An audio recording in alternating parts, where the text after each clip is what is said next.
Welcome to a video on two rare Opuntias. These are plants that I have grown for a few years, and I've decided maybe I should up the profile a bit and show these two small size Opuntias to you. You're looking at Tnilla erectoclada, a tiny plant with regular stems, but they are so small that the plant itself never goes beyond 6 inches tall. In fact, if you want and if you do have the right climate, you can easily grow it in the ground. The other rare is the cylindropuntia whipplei, an unusual cylindropuntia, again, almost tiny, staying very close to the ground. This one has a tendency to produce tiny, slender leaves. I say leaves, stems. And just when you think that is it, they turn into much bigger plants, like the ones in the yellow flowers. These two plants, I've come to the conclusion that should be better known, and maybe I can do something about it. That is, not only make a video about it, but also do some extra propagation which can be of benefit to the YouTube community. Tnilla has this electric red flower, which I do like. The other one, cylindropunti whipplei, has a yellow flower, which is not very common. And again, I like to see more of it. So let's start with cuttings. These are tiny cuttings of Tnilla erectoclada. As the plant itself is very tiny, you don't have much room or need to cut them in the usual way. So 3 or 4 cuttings would do, as you can see from this one, and it's very easy for you to cut them up. I have, and you can look at there, one of my specimen plants. I have about half a dozen. And very easy to make sure they are dried out a bit. I would say there too. And starting off with a lovely potting mix, lots of perlite, slight grit or gravel. These are the stems that belong to whipplei. They are very easy to cut into very little bits. I decided today I will just simply make 2 young plants, one smaller, as you can see, the other one bigger.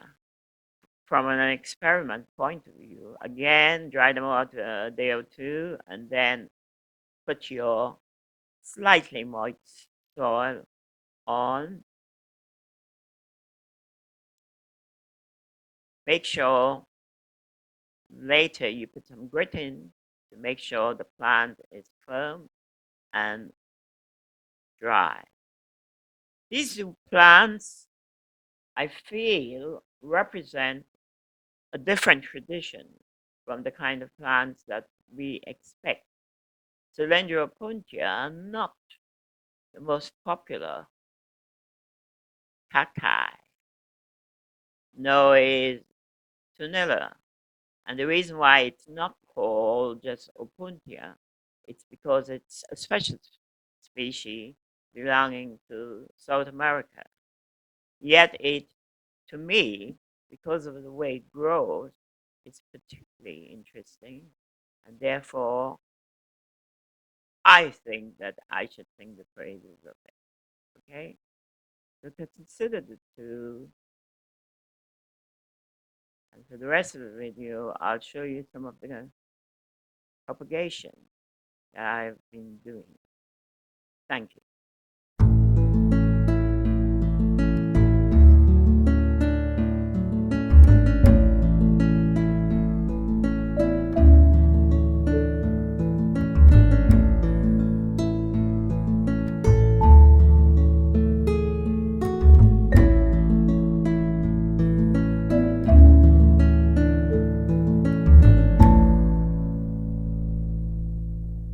Most of what we've seen here is Uriah seedling and, oh, Chenopsis. Guess the parent. Not expected to be in this little group. Let's see. Where are my agaves? Pups. Okay. Let's deal with the Opuntias first. A few more Opuntias. I tend to cut off bits and pieces of the Opuntia when they arrive and repot them as soon as I can. Oh, this is a very unusual Opuntia, which I do like, and which every now and then I try to get a few more plants because I do an eBay slot and it's very welcome when I can throw in something that is very different. So this fits in nicely, not just in my YouTube video, but also in my eBay slot. This plant I've had for quite a few years